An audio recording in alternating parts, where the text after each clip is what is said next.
대한민국의 KF-21 전투기는 엄연한 주권자산이며 우리는 주권자산을 강화할 의무가 있습니다. 특히 우리나라의 안보를 지키려면 최첨단 전투기가 500대 이상 필요하다는 주장이 군사 전문가들 사이에서 지속적으로 언급되고 있는데요.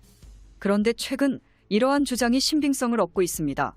우리 공군본부는 다목적 전투임 무기 복합체계인 무역 분석 및 한국형 차세대 전투 무기 구축 방안 연구 용역을 한 달 전 발주하며 KF-21 전투기가 최소 500대는 필요하다고 직접 언급했습니다. 전투기 수량을 자세히 언급한 것은 이번이 처음인데요. 관련된 보고서 내용은 한반도 전쟁 환경에 최적화된 전투임 무기 복합 체계에 적합한 항공기 편성과 소요 내용을 도출하는 것이었습니다. 우리 공군의 주장이 맞습니다. 앞으로 5세대 스텔스 전투기 개발까지 차질 없이 진행되어 중국과 일본을 초격차 수준으로 압도하는 군사 강국이 되려면 KF-21 보라매의 추가 증산이 반드시 필요한 상황이 되었습니다. 또한 보고서에선 KF-21 전투기의 유무인 전투임 무기 단계별 구축 방안도 제시됩니다.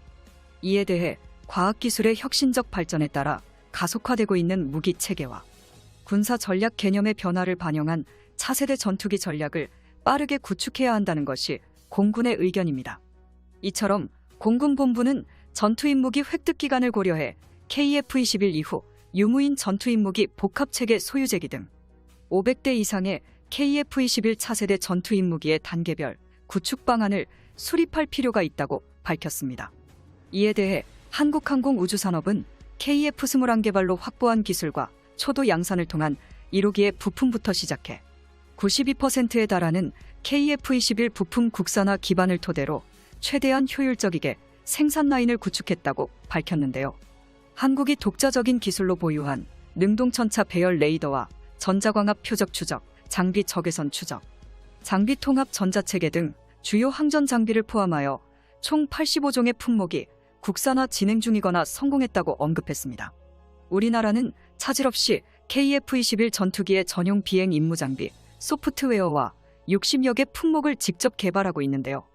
KF-21 전투기의 배치 수량을 500대 이상 생산이 가능하게끔 최대한 늘리려 끊임없이 노력하고 있습니다. 한편 현재 우리나라도 문제가 없는 건 아닙니다. 군사 강국들은 5세대 전투기를 넘어 6세대 전투기를 개발하고 있습니다. 미국은 2028년에, 유럽연합은 2035년에 6세대 전투기를 내놓겠다고 선언했는데요. 일본 역시 5세대 전투기 없이 바로 6세대의 전투기를 개발하겠다고 마음껏 나대고 있지만 진심 섞인 농담으로 디지털 기술이 없어 아직도 팩스를 이용하는 아날로그 일본은 그냥 골판지 비행기나 만들면 되겠네요. 이처럼 세계 각국과의 경쟁에서 뒤처지지 않기 위해 6세대 스텔스기 개발을 준비해야 한다는 의견이 나오고 있습니다. KF-21 블로거는 4.5세대 전투기로 분류됩니다. 4.5세대란 4세대 전투기와 5세대 전투기 사이의 수준이라는 의미입니다. 4.5세대 전투기를 제대로 이해하기 위해서는 전투기의 세대 구분에 대해 알고 있어야 하는데요. 4세대 전투기는 컴퓨터가 제어하는 고성능 레이더 시스템으로 장거리 미사일을 발사합니다. 5세대 전투기는 스텔스 기능을 자랑합니다. F-22 랩터와 F-35 라이트닝이 5세대 전투기입니다. 6세대 전투기 핵심 기술은 인공지능 유무인 복합 운영 극초음속 엔진 360도 공격이 가능한 레이저 무기, 스텔스 성능 향상, 고용량 네트워크 기능입니다. 전투기의 인공지능 기술이 적용되는 2035년부터는 인공지능의 조종사에게 이동거리나 속도 방향을 조언하는데요. 2030년 이후 자유의지와 인간 천명의 능력을 가진 인공지능이 등장하면 인공지능이 무인기를 단독 조종할 수 있을 것으로 예상됩니다. 이처럼 우리 국방부는 KF-21을 넘어 5세대가 아닌 6세대 전투기를 보유하기 위한 계획을 수립하기 시작했습니다. 특히 새 전투기의 유무인 복합체계와 무기를 장착하겠다는 청사진을 그리고 있는데요. 정상화 공공참모체제는 앞으로 등장할 6세대 전투기에는 유무인 복합체의 운영 개념이 필수가 될 것으로 전망하고 있다며 앞으로 유무인 전투기가 복합적으로 운용되면 전장 상황 인식에 우위를 점하고 우리 군 유인 전투기의 생존성을 높임으로써 공중수를 더욱 빠르게 확보하는 것은 물론 전승을 보장하는 강력한 힘이 될 것이라고 말했습니다. 이에 발맞춰 국방과학연구소는 무인기 자유화 기술을 개발했는데요. 무인기 자유라는 비행체 외부에서 발생하는 위협적인 환경 변화에 무인기가 자율적으로 대응하는 기술입니다. 이 기술을 적용한 무인기는 위압을 회피할 수 있는 비행 경로를 파악하고 그에 따라 임무 수행 순서를 정하는데요. 이 기술은 미래 전장에서 군용 무인기가 적힌 임무를 수행할 때 생존성을 향상시킬 수 있을 전망입니다. 이 기술은 민간 분야에서 인공지능 기술을 접목한 자유로봇과 무인항공 교통수단에 적용될 수 있습니다. 향후 민간 도심항공 모빌리티 등 무인항공 교통수단 상용화에 이 기술을 적용할 수 있다고 국방과학연구소는 설명했습니다.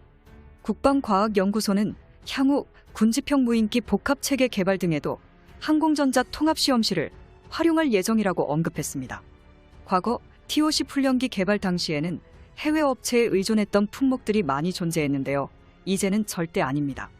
한국형 항공전자 통합시험실을 활용한 레이더 항전 장비의 통합시험실, 구성품을 사전에 검증함으로써 실제 항공기로 수행하는 시험의 상당 부분을 비용과 위험을 낮추면서도 안전하게 진행하고 있습니다. 4차 산업기술로 손꼽히는 조종성 평가 시뮬레이터를 개발하여 비행 특성과 조종 안정성을 확인하고 있으며 비행 중 발생 가능한 결함 등을 사전에 발견해서 신뢰성을 높이고 있습니다.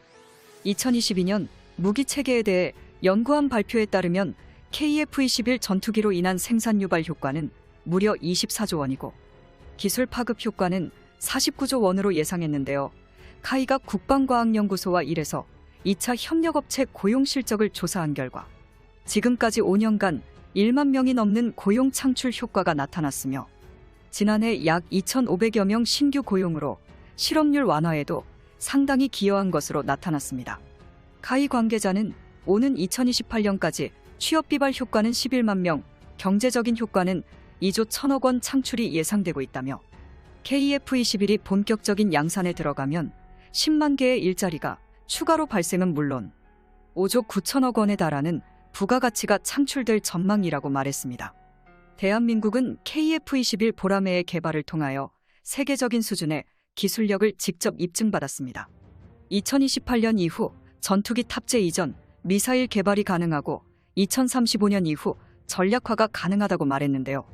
KF-21 개발을 완료하면 우리나라는 세계 8번째 초음속 전투기 독자 개발 국가가 될 전망입니다. KF-21은 공군의 장기 운영 전투기를 대체하고 미래전쟁에서 영공 수호를 담당한 차세대 전투기로 탄생하겠군요. 시청해주셔서 감사합니다. 구독과 좋아요, 알람 설정은 좋은 영상을 만드는 데 많은 힘이 됩니다. 이상 대고구려제국이었습니다. 땡큐 포 워칭.